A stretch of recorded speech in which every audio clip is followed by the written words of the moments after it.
Assalamualaikum warahmatullahi wabarakatuh. InsyaAllah pada hari ini saya akan kongsikan kepada anda apa yang disebutkan oleh Ismail Haniyeh, salah seorang pimpinan Hamas dalam Muktamar Kesatuan Ulama Islam Sedunia. Sebelum anda dengar sampai habis ataupun anda berniat untuk dengar sampai habis, ketahuilah apa yang disebutkan ataupun apa yang diucapkan oleh Ismail Haniyeh ini sangat penting agar kita tahu sejauh manakah situasi dan juga keadaan saudara-saudara kita di Gaza, dan juga kita boleh mengetahui juga sejauh manakah kejayaan tentera rejim Zionis dalam operasi ketenteraan mereka di atas bumi Gaza. Okey, apa yang diucapkan oleh Ismail Haniyeh?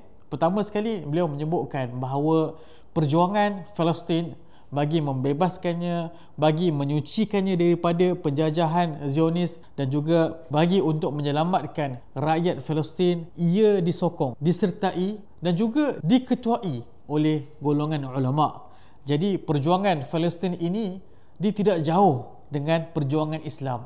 Sebab daripada awal bermulanya perjuangan membebaskan Palestin ini ada tangan-tangan ulama yang menyertainya. Jadi nak tak nak, perjuangan Palestin bukan hanyalah perjuangan untuk membebaskan tanah Palestin. Dia juga adalah perjuangan untuk membebaskan agama kita, untuk menyelamatkan agama kita daripada terus dicemari oleh pasukan tentera rejim Zionis. Jadi perkara pertama yang dikongsikan oleh Ismail Haniyeh, apa sebab Tufanul Aqsa? Kenapa dia dimulakan? Apakah perkiraan bagi pihak pejuang-pejuang Palestin? Ada 3 sebab. Yang pertama sekali adalah untuk mengingatkan kepada dunia bahawa isu Palestin adalah isu yang sedang berlaku.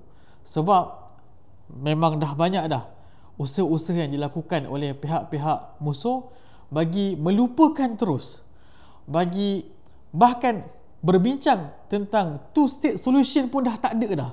Seolah-olah dunia hari ini ataupun negara-negara barat ataupun pihak-pihak musuh di sana, mereka nak menghapuskan terus isu Palestin. Habis sebut tentang isu Palestin bukan takat two-state solution.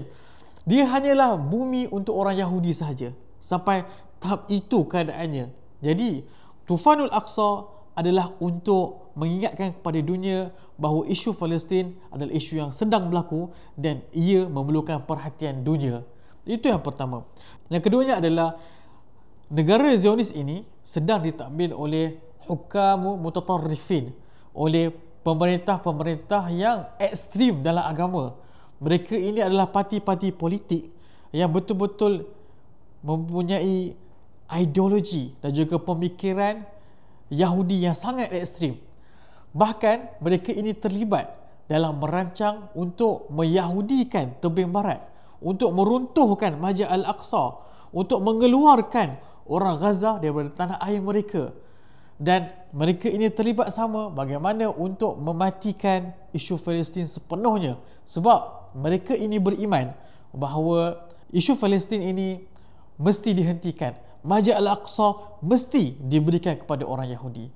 Jadi nak tak nak, jangka masa isu Palestin akan menjadi lebih pendek sekiranya kerajaan yang sedang memerintah ini dibiarkan begitu sahaja tanpa ada tentangan daripada pejuang-pejuang Palestin. Yang ketiga adalah sekarang ini kita lihat usaha-usaha daripada kerajaan rejim Zionis untuk menormalisasikan ataupun dengan bahasa mudahnya untuk mengadakan hubungan secara rasmi dengan negara-negara Arab. Dan usaha ini dilakukan lebih dahsyat.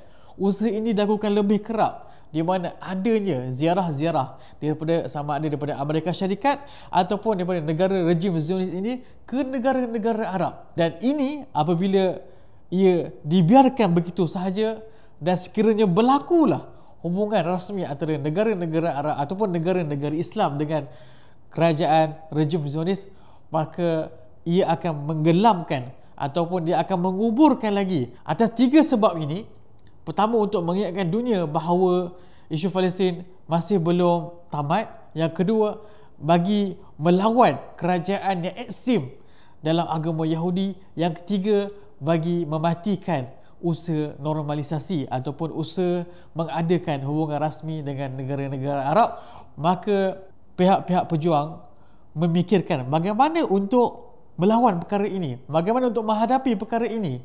Adakah hanya untuk kita berunding ataupun untuk kita lawan biasa, Ismail Haniyah dia kata apa? Disebut Al-Quran, udkhulu alaihimul bab fa idza dakhaltumuhu fa innakum ghalibun.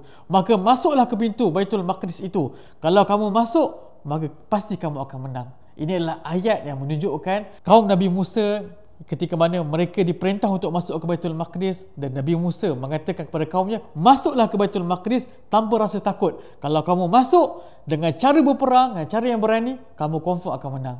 Jadi inilah cara yang dipilih oleh pimpinan pejuang-pejuang Palestin pada 7 Oktober, dan mereka melakukan perkara tersebut pada tarikh yang disebutkan dengan memasuk kawasan-kawasan penempatan haram dengan cara kenderaan dan menguasai banyak pos-pos kawalan dan mengambil ramai tawanan-tawanan Yahudi untuk dijadikan sebagai rundingan bagi mendapatkan apa yang mereka mahukan. Jadi, berlakulah peperangan, berlakulah serangan, berlakulah kekejaman, episod demi episod, di mana kita lihat betapa kejamnya rejim Zionis ini, betapa mereka ini tiada sifat kemanusiaan langsung. Dan ini disebutkan oleh Ismail Haniyah juga, apakah 3 hadaf ataupun 3 objektif rejim Zionis dalam operasi serangan mereka ke atas Gaza. Dan benda ini disebutkan dan benda ini diumumkan, dan ia bukanlah rahsia lagi. Yang pertama sekali adalah al-qada'u ala harakatil Hamas. Mereka mahu menghapuskan gerakan Hamas. Yang kedua adalah istirdad al-asra al-mawjudin ladal Hamas, untuk mengambil balik tawanan-tawanan Yahudi yang berada di tangan Hamas. Yang ketiga adalah tanfidh al-khittah at-tahjir, untuk memastikan berlakunya penghijrahan secara paksa yang pada Gaza akan berhijrah kepada Sinai. Dan kita lihat hari ini, pada ketika ini, hampir 100 hari operasi ketenteraan rejim Zionis ke atas tanah Gaza dengan dibantu oleh Amerika Syarikat, bukan sedikit ya, berbilion USD, ditambah pula dengan bom-bom roket, ditambah pula dengan jet, dengan bantuan-bantuan ketenteraan yang lain. Adakah tentera rejim Zionis berjaya untuk mencapai objektif mereka? Kita tengok yang pertama sekali, al-qada'u al harakatil Hamas. Mereka langsung tidak berjaya untuk mematikan gerakan Hamas. Dan Ismail Haniyah menyebutkan dengan cara yang sangat baik. Dia kata Hamas huwan nas. Hamas adalah manusia. Maksudnya seluruh rakyat Gaza itu mereka bersama Hamas. Walaupun kalaulah rejim Zionis berjaya untuk membunuh pemimpin Hamas, di sana akan ada orang-orang lain yang akan menggantikan pemimpin Hamas dan akan menggerakkan gerakan bagi membebaskan tanah air mereka. Jadi mereka sudah 100 hari ini tak capai pun objektif mereka bagi mematikan gerakan Hamas. Bahkan sejak mereka melakukan serangan demi serangan ke atas Gaza, dan Hamas tanpa henti menyerang tentera-tentera rejim Zionis, kesannya sekarang ini di atas dunia ini tiada satu rumah pun orang Islam, melainkan dalam rumah tersebut telah masuk di dalamnya perkataan Hamas, perkataan Al-Qassam, perkataan Palestin, perkataan Gaza dan perkataan perjuangan. Menunjukkan bahawa dunia hari ini sudah lihat siapakah betul-betul mereka ini golongan pejuang, dan jelaslah bahawa Hamas dan juga Al-Qassam dan juga gerakan-gerakan yang lain, mereka ini adalah golongan yang memperjuangkan tanah air mereka. Dan yang kedua adalah al-istirdad al-asra, untuk mengembalikan tawanan-tawanan Yahudi. Sudah hampir 100 hari dengan adanya drone-drone yang berteknologi tinggi, sama ada buatan mereka sendiri ataupun bantuan daripada negara-negara barat dan juga Amerika Syarikat, yang terbang di atas langit Gaza 24 jam setiap hari, setiap minggu, hampir 100 hari. Seorang pun tawanan Yahudi tidak berjaya diambil ataupun dikembalikan, seorang pun. Dan memang ada cubaan-cubaan daripada pihak rejim Zionis yang menyambar menjadi rakyat Gaza, kemudian naik ambulans dan sebagainya, tapi cubaan tersebut gagal kerana adanya tindak balas yang hebat dan juga dahsyat dan bijaksana daripada tentera Al-Muqawamah, iaitu tentera-tentera Gaza sendiri. Jadi, yang ketiga adalah at-tahjir, hijrah secara paksa. Adakah benda itu berlaku? Ismail Haniyah kata benda itu tak pernah berlaku. Bahkan Ismail Haniyah menekankan kita tidak akan ulangi apa yang berlaku pada 1948, iaitu Nakbah. Kita tidak akan tinggalkan tanah air kita. Kita akan terus berjuang, terus lawan. Dan kita akan terus berada di tanah air mereka. Dan sampai hari ini mereka telah berada di tanah Gaza hampir 100 hari dengan pengoboman dari udara dan juga operasi ketenteraman darat tanpa henti, menangkap rakyat Palestin, membunuh rakyat Palestin. Sampai hari ini di utara Gaza sebagai contohnya, masih ramai lagi penduduk Gaza. Begitu juga di selatan, begitu juga di tengah Gaza, masih ramai lagi penduduk Gaza.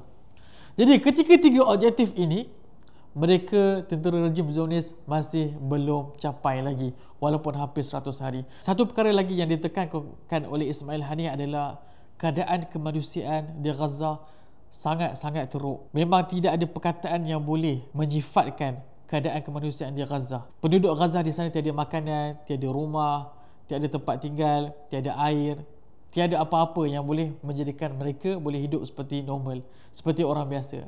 Jadi sekarang ini memang keadaan kita sebagai orang umat Islam wajib membantu mereka. Kita lihat bagaimana negara-negara barat, Amerika Syarikat, apa sahaja yang mereka minta, rejim Zionis minta, mereka akan bagi. Nak duit bagi, nak senjata bagi, nak rumah bagi, apa semua bagi.